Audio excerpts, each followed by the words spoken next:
Conferencias dictada por Hegel sobre la historia de la filosofía. En este caso reproducimos la referencia que en ella hace, sobre la figura de Giordano Bruno. Por Georg Wilhelm Friedrich Hegel. Giordano Bruno era de un temperamento igualmente inquieto y efervescente, y vemos en él un audaz rechazo de todas las creencias católicas basadas en la mera autoridad. En los tiempos modernos ha vuelto a ser recordado por Jacobi, Werke, volumen 4. Sección 2. pp 5 a 46, quien anexó a sus cartas sobre Spinoza un resumen de una de las obras de Bruno. Jacobi hizo que se prestara gran atención a Bruno, más especialmente por su afirmación de que la suma de las enseñanzas de Bruno era el único y todo de Spinoza, o realmente el panteísmo. Gracias al dibujo de este paralelo, Bruno obtuvo una reputación que sobrepasa sus desiertos. Estaba menos inquieto que Cardanus, pero no tenía morada fija en la tierra. Nació en Nola, provincia de Nápoles, y vivió en el siglo XVI, el año de su nacimiento no se conoce con certeza. Vagabundeó en la mayoría de los estados europeos, en Italia, Francia, Inglaterra, Alemania, como profesor de filosofía, abandonó Italia, donde en un tiempo había sido fraile dominico, y donde había hecho amargas reflexiones sobre diversos temas. Los dogmas católicos, por ejemplo, sobre la transubstanciación y la Inmaculada Concepción de la Virgen, y sobre la ignorancia flagrante y la vida escandalosa de los monjes. Luego vivió en Ginebra en 1582, pero allí se peleó de la misma manera con Calvino y Beza, y no pudo vivir con ellos. Hizo una estancia en varias otras ciudades francesas, como Lyon, y después de un tiempo llegó a París, donde en 1585 desafió formalmente a los partidarios de Aristóteles, siguiendo una práctica muy favorable en aquellos días, Supra, página 112. Y proponer para la discusión pública una serie de tesis filosóficas, especialmente dirigidas contra Aristóteles. Aparecieron bajo el título Hord. Bruni et Noel. Rationes articulorum physicorum adversus peripateticos Parisiis propositorum, Vitebergae apud Sachariam Cratonem 1588, sin embargo, no tuvo éxito en ellos, ya que la posición de los aristotélicos estaba todavía demasiado asegurada. Bruno también estaba en Londres, visitó Wittenberg en el año 1586, igualmente permaneció en Praga y otras universidades y ciudades. En Helmstedt estaba muy a favor de los duques de Brunswick-Lüneburg en 1589, después de eso se fue a Frankfurt on Main, donde hizo imprimir varias de sus obras. Fue un profesor y autor errante. Finalmente regresó a Italia en 1592 y vivió en Padua durante algún tiempo sin ser molestado, pero finalmente fue apresado en Venecia por la Inquisición, encarcelado, enviado a Roma y allí en el año 1600, negándose a retractarse, fue quemado en la hoguera como hereje. Testigos oculares, y entre ellos Siopius, relatan que se encontró con la muerte con el coraje más inquebrantable. Tanto entre católicos como protestantes, sus escritos fueron considerados heréticos y ateos, y por lo tanto fueron quemados y destruidos, o mantenidos en secreto. Por tanto, sus obras completas se encuentran muy pocas veces, la mayor parte de ellos se encuentran en la biblioteca de la Universidad de Göttingen. El relato más completo de ellos se da en la Historia de la Filosofía de Bolle, Supra, volumen IP 113. Sus obras son en su mayor parte raras y en muchos casos prohibidas. En Dresde todavía se incluyen entre los escritos prohibidos y, por lo tanto, no se pueden ver allí. Últimamente se preparó una edición de los mismos en italiano, que posiblemente aún no se haya publicado. Bruno también escribió mucho en latín. Dondequiera que estableció su morada por un tiempo, dio conferencias públicas, escribió y publicó trabajos, y esto aumenta la dificultad de familiarizarse completamente con sus libros.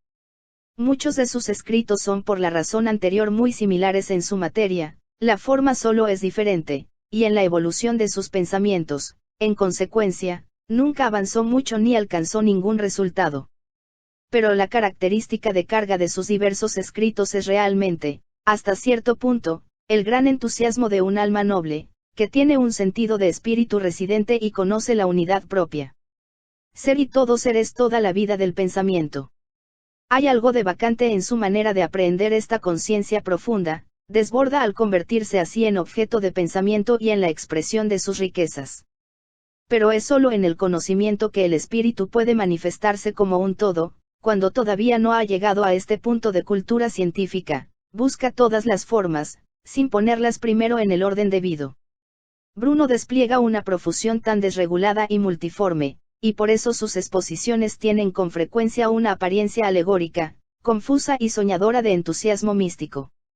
Muchos de sus escritos están en verso, y mucho de lo fantástico encuentra cabida en ellos, como por ejemplo cuando dice en una de sus obras, titulada Y conoce la unidad de los suyos. Ser y todo ser es toda la vida del pensamiento. Hay algo de vacante en su manera de aprehender esta conciencia profunda, desborda al convertirse así en objeto de pensamiento y en la expresión de sus riquezas. Pero es solo en el conocimiento que el espíritu puede manifestarse como un todo, cuando todavía no ha llegado a este punto de cultura científica, busca todas las formas, sin ponerlas primero en el orden debido. Sacrificó su bienestar personal al gran entusiasmo que lo llenó y que no le dejó paz. Es fácil decir que érase un ser inquieto, que no podía llevarse bien con nadie. Pero, ¿de dónde le vino esta inquietud? Con lo que no podía seguir adelante era con lo finito, lo malo, lo innoble.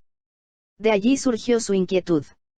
Se elevó a la única sustancialidad universal al poner fin a esta separación de la autoconciencia y la naturaleza, por la que ambas se degradan por igual. Dios estaba en la autoconciencia, se admitía, pero externamente, y como algo diferente de la autoconciencia, otra realidad, mientras que la naturaleza fue hecha por Dios, siendo su criatura, no una imagen de Él. La bondad de Dios se manifestó solo en causas finales, fines finitos, como cuando se dice, las abejas hacen miel para el alimento del hombre, el alcornoque crece para proporcionar tapones a las botellas. En cuanto a sus reflexiones, Jacobi tiene en su reciente, 1805-6, la exposición de ellos hacía parecer como si fuera una teoría especialmente característica de Bruno que un ser vivo, un alma del mundo, debe penetrar toda la existencia y debe ser la vida de todos. Bruno afirmó, en primer lugar, la unidad de la vida y la universalidad del alma del mundo y, en segundo lugar, la presencia residente de la razón, pero Bruno, al decirlo, está lejos de ser original y, de hecho, esta doctrina es un mero eco de la alejandrina. Pero en sus escritos hay dos rasgos especialmente marcados. El primero es la naturaleza de su sistema, basado como está en sus pensamientos principales, o sus principios filosóficos en general, a saber, la idea como unidad sustancial. El segundo, que está estrechamente relacionado con el primero, es su uso del arte de Lulio, esto es especialmente enfatizado y muy estimado por él. A sus pensamientos filosóficos, para expresar los que a veces hizo uso de los conceptos de Aristóteles, evidencian una mente peculiar, muy nerviosa y muy original. La sustancia de sus reflexiones generales se encuentra en el mayor entusiasmo por la vitalidad antes mencionada de la naturaleza, la divinidad, la presencia de la razón en la naturaleza. Su filosofía es, pues, en general, ciertamente, el espinosismo, el panteísmo. La separación del hombre de Dios o del mundo, todas esas relaciones de exterioridad, han sido añadidas a su idea viva de la unidad absoluta y universal de todas las cosas, por cuya expresión Bruno ha sido tan admirado. En su concepción de las cosas los puntos principales son que, por un lado, da la determinación universal de la materia y, por otro lado, la de la forma. La unidad de la vida la determina así como el entendimiento activo universal, nous, que se manifiesta como la forma universal de todo el mundo y comprende todas las formas en sí mismo, tiene la misma relación con la producción de objetos naturales que la comprensión del hombre, y los moldea y sistematiza, como la comprensión humana moldea la multitud de sus conceptos. Es el artista interior, quien da forma y da forma al material exterior. De dentro de la raíz o del grano de semilla hace brotar el brote, de esto vuelve a sacar las ramas, y de ellas las ramitas, y de fuera. Las ramitas hace brotar los capullos, las hojas y las flores. Todo está planeado, preparado y perfeccionado en su interior. De la misma manera esta razón universal en el interior reclama su savia de los frutos y flores a las ramitas, y así sucesivamente.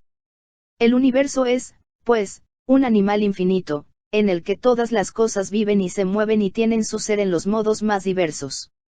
El entendimiento formal no es, por tanto, diferente de la causa final, la noción de fin, la entelequia, el principio inmóvil, que encontramos en Aristóteles, pero estos son también un entendimiento activo, la causa eficiente, causa y eficiens, esta misma fuerza productora. La naturaleza y el espíritu no están separados, su unidad es el entendimiento formal, en el que está contenida la noción pura, no como en la conciencia, sino como libre e independiente, permaneciendo en sí misma, y al mismo tiempo ejerciendo actividad y pasando más allá de sí misma. El entendimiento que trabaja hacia un fin particular es la forma interna de la cosa en sí, un principio interno del entendimiento. Lo que se produce continuamente está de acuerdo con esta forma y está contenido dentro de ella, lo que aparece. Se determina como la forma está determinada en sí misma. Con Proclo, de la misma manera, el entendimiento, como sustancial, es lo que incluye todas las cosas en su unidad, la vida es la fuerza saliente, productora, y el entendimiento como tal incluye igualmente la fuerza que regresa, que trae todas las cosas de nuevo a la unidad. Aquello que tiene vida orgánica, cuyo principio es formativo, que basa su eficacia en sí mismo, y en el mismo solo permanece en casa consigo mismo y se mantiene, no es sino el fin, la actividad determinada en sí misma, que en su relación con lo diferente no se comporta como mera causa, sino que vuelve sobre sí mismo.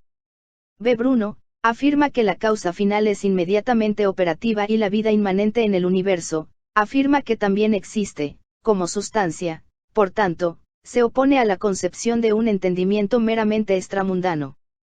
Hasta cierto punto, Bruno distingue forma y materia en sustancia, que en sí misma, como actividad de la idea antes mencionada, es la unidad de forma y materia, así, la materia tiene vida en sí misma.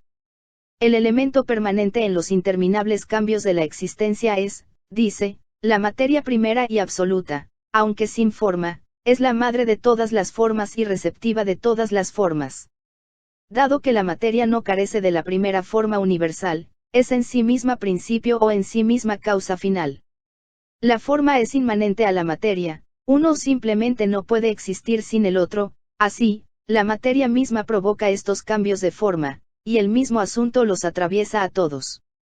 Lo que al principio era semilla se convierte en hoja, luego oreja, luego pan, kilo, sangre, semilla de animal, un embrión, un ser humano, un cadáver, luego una vez más tierra, piedra u otra sustancia, de arena y agua se producen ranas. Aquí entonces podemos percibir algo que, aunque se transforma en todas estas cosas a su vez, sigue siendo en sí mismo una y la misma. Esta materia no puede ser un cuerpo, porque los cuerpos tienen forma, tampoco puede pertenecer a la clase que llamamos propiedades, atributos o cualidades, ya que estos pueden cambiar. Por tanto, nada parece ser eterno y digno del nombre de un principio, excepto la materia. Por esta razón, muchos han sostenido que la materia es la única realidad y que todas las formas son accidentales. Este error surge del hecho de que reconocen solo una forma del segundo tipo, y no esa forma necesaria primera y eterna, que es la forma y fuente de todas las formas. De la misma manera la materia antedicha, por su identidad con el entendimiento que origina la forma de antemano, es ella misma inteligible, como presupuesto universal de toda corporeidad. Porque es todo en general, no es nada en particular, ni aire ni agua, ni nada más, abstracto o no, no tiene dimensiones, para tener todas las dimensiones. Las formas de la materia son el poder interno de la materia misma, es, como inteligible, la totalidad misma de la forma. Este sistema de Bruno es, por tanto, espinosismo objetivo y nada más. Se puede ver cuán profundamente penetró por su identidad con el entendimiento que origina la forma de antemano, es el mismo inteligible, como presupuesto universal de toda corporeidad. Porque es todo en general, no es nada en particular, ni aire ni agua, ni nada más, abstracto o no, no tiene dimensiones, para tener todas las dimensiones. Las formas de la materia son el poder interno de la materia misma, es, como inteligible, la totalidad misma de la forma. Este sistema de Bruno es, por tanto, espinosismo objetivo y nada más, se puede ver cuán profundamente penetró. Aquí Bruno hace la pregunta, pero esta primera forma universal y esa primera materia universal, ¿cómo están unidas, inseparables? Diferente y, sin embargo, un solo ser. Responde haciendo uso de las formas aristotélicas de dunamis y energía, la materia debe considerarse como potencialidad, de esta manera todas las formas posibles de existencia en cierto sentido están incluidas en la noción de ella. La pasividad de la materia debe considerarse pura y absoluta. Ahora bien, es imposible atribuir existencia a algo que carece del poder de existir. La existencia tiene, sin embargo, una referencia tan expresa al modo activo, que es evidente que uno no puede existir sin el otro, pero que cada uno presupone al otro. Por tanto, si en todo momento hubo una capacidad de trabajar, producir, crear, también debe haber existido en todo momento una capacidad de trabajar, producir, crear. La potencialidad perfecta de la existencia de las cosas, materia, no puede preceder a su existencia real, y tampoco puede permanecer después de que eso haya pasado. El primer y más perfecto principio incluye toda la existencia en sí mismo, puede ser todas las cosas y es todas las cosas. El poder activo y la potencialidad, la posibilidad y la actualidad son, por tanto, en él un principio indivisible e indivisible. Esta simultaneidad de actuar y ser actuado es una determinación muy importante, la materia no es nada sin actividad, la forma es, por tanto, el poder y la vida interior de la materia. Si la materia no fuera más que potencialidad indeterminada, ¿cómo se llegaría a lo determinado? La forma es, por tanto, el poder y la vida interior de la materia. Si la materia no fuera más que potencialidad indeterminada, ¿cómo se llegaría a lo determinado? Así, el absoluto está determinado para Bruno, no es así con otras cosas, que pueden existir y también pueden no existir, y que pueden estar determinadas de una forma o de otra. En lo que respecta a las cosas finitas y a las determinaciones finitas del entendimiento, está así presente la distinción entre forma y materia. El hombre individual es en todo momento lo que puede ser en ese momento, pero no todo lo que puede ser en general y con referencia a la sustancia. Las cosas que parecen ser diferentes son solo modificaciones de una sola cosa que incluye en su existencia todas las demás. Sin embargo, el universo, la naturaleza no engendrada, es todo lo que puede ser en realidad y al mismo tiempo, porque incluye en sí la totalidad de la materia, así como la forma eterna e inmutable de sus formas cambiantes. Pero en sus desarrollos de momento a momento, sus partes particulares, cualidades, existencias individuales, en su exterioridad como un todo, ya no es lo que es y puede ser, pero una parte como esta es solo una sombra de la imagen del primer principio. Así Bruno escribió también un libro de Umbris Idearum. Esta es la idea fundamental de Bruno. Dice, reconocer esta unidad de forma y materia en todas las cosas, es lo que la razón se esfuerza por alcanzar. Pero para penetrar en esta unidad, para investigar todos los secretos de la naturaleza, debemos buscar en los extremos opuestos y contradictorios de las cosas, el máximo y el mínimo. Es en estos mismos extremos donde son inteligibles y se unen en la noción, y esta unión de ellos es la naturaleza infinita. Encontrar el punto de unión no es el mayor asunto, pero desarrollar a partir del mismo es todo lo contrario, este es el verdadero y más profundo secreto del arte. Es mucho decir si hablamos de conocer el desarrollo de la idea como una necesidad de determinaciones, veremos más adelante cómo procedió Bruno a hacer esto. Representa el principio original, que en otros lugares se conoce como la forma, bajo la noción de mínimo, que es al mismo tiempo el máximo, uno, que al mismo tiempo es todo, el universo es este uno en todo. En el universo, dice, el cuerpo no se distingue del punto, ni el centro de la circunferencia, ni lo finito de lo infinito, ni lo máximo de lo mínimo. No hay nada más que un punto central, o el punto central está en todas partes y en todo. Los antiguos expresaron lo mismo al decir del Padre de los dioses, que realmente tenía su morada en cada punto del universo.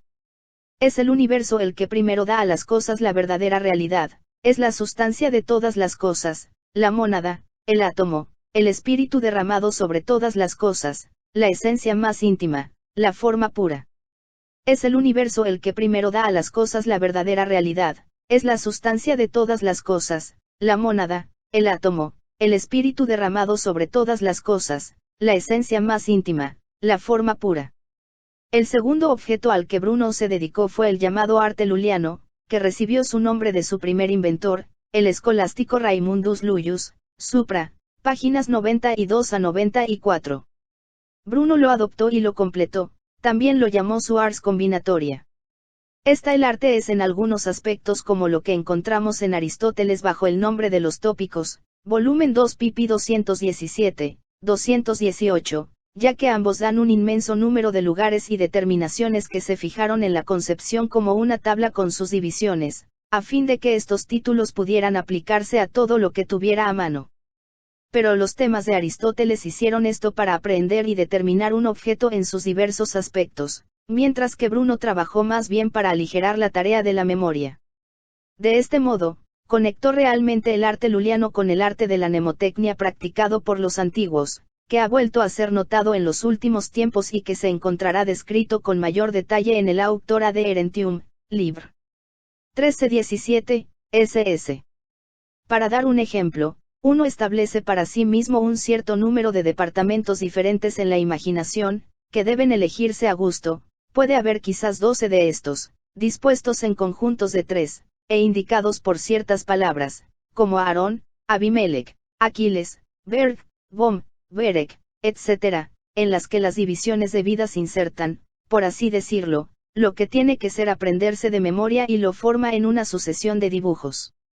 De esta forma cuando lo repetimos, no tenemos que decirlo de memoria o fuera de nuestra cabeza, como estamos acostumbrados a hacer, sino que solo tenemos que leerlo como si fuera de una mesa. La única dificultad radica en establecer una conexión ingeniosa entre el contenido en cuestión y la imagen, eso da lugar a las combinaciones más impías y, por lo tanto, el arte no es digno de elogio. Bruno también lo abandonó pronto, ya que lo que había sido una cuestión de memoria se convirtió en una cuestión de imaginación, que fue, por supuesto, un descenso. Pero dado que con Bruno el diagrama no es solo una imagen de imágenes externas, sino un sistema de determinaciones universales del pensamiento, ciertamente le dio a este arte un significado interno más profundo. Bruno pasa a este arte a partir de ideas universales que se dan. Dado que en todas las cosas hay una vida, un entendimiento, Bruno tenía la vaga esperanza de aprehender este entendimiento universal en la totalidad de sus determinaciones, y de subsumir todas las cosas bajo él, de establecer una filosofía lógica por sus medios y convertirla en aplicable en todas las direcciones. Dice, el objeto de consideración en él es el universo en la medida en que entra en la relación de lo verdadero, lo cognoscible y lo racional. Como Spinoza, distingue entre la cosa inteligible de la razón y la cosa real, así como la metafísica tiene por objeto la cosa universal, que se divide en sustancia y accidente. La cuestión principal es que hay un arte único y más universal que teje y une brújulas alrededor de la razón y la realidad. Para Bruno, el principio de todo esto es el entendimiento en general, nada menos que el entendimiento cuya actividad se extiende más allá de sí mismo, que da existencia al mundo sensorial. Se relaciona con la iluminación del espíritu como el sol se relaciona con el ojo, se relaciona, por tanto, con una multiplicidad fenoménica, iluminando esto, no a sí mismo. El otro es el entendimiento activo en sí mismo, que se relaciona con los objetos del pensamiento en sus diversas clases, como el ojo con las cosas visibles.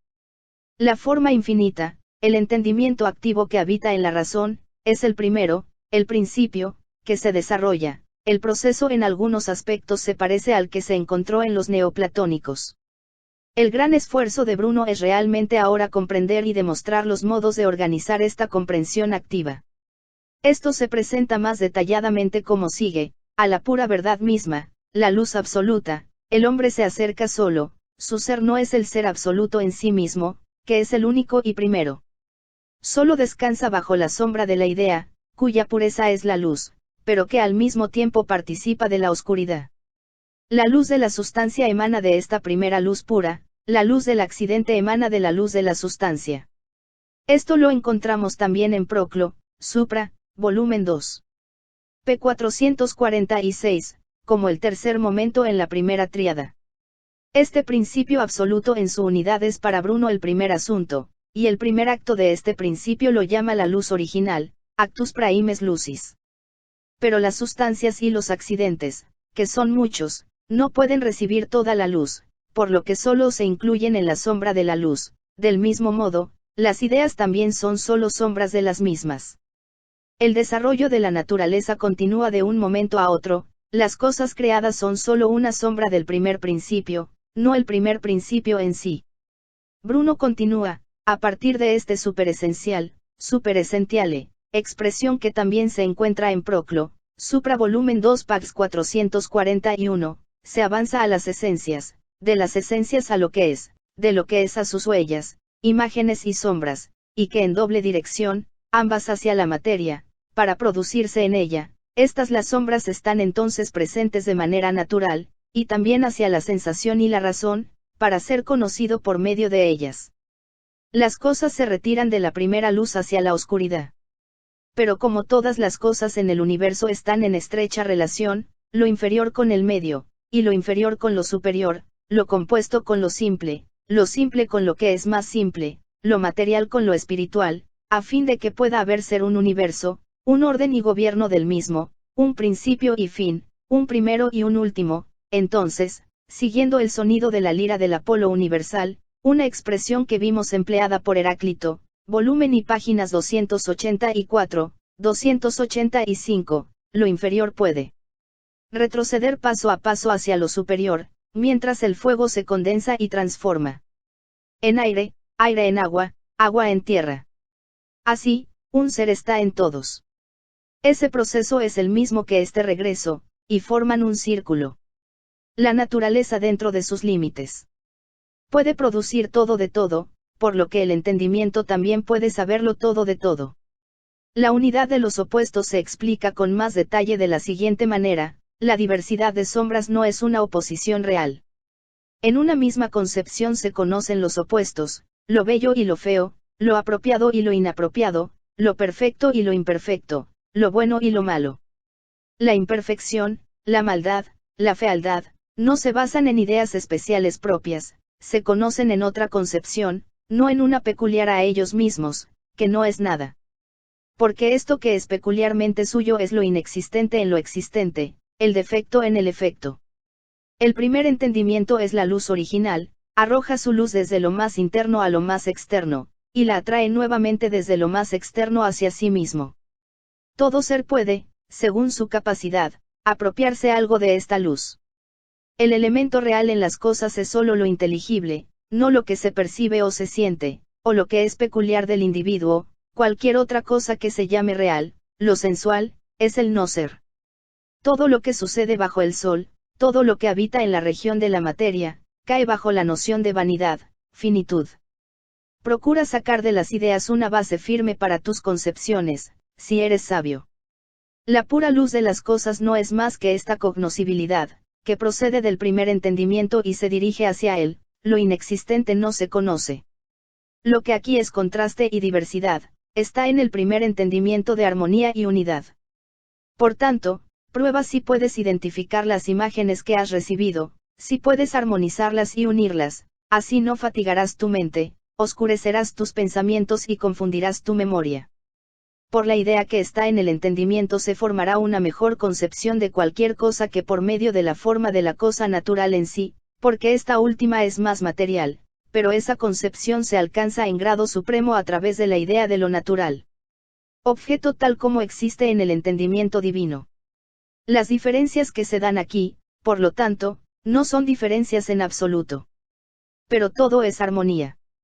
Desarrollar esto fue, por lo tanto, el esfuerzo de Bruno, y las determinaciones, como naturales en ese entendimiento divino, se corresponden con las que aparecen en el entendimiento subjetivo. El arte de Bruno consiste únicamente en determinar el esquema universal de la forma, que incluye todas las cosas en sí mismo, y en mostrar cómo sus momentos se expresan en las diferentes esferas de la existencia. El principal esfuerzo de Bruno fue, por tanto, representar el todo y el uno, según el método de Lujus, como un sistema de clases de determinaciones regulares.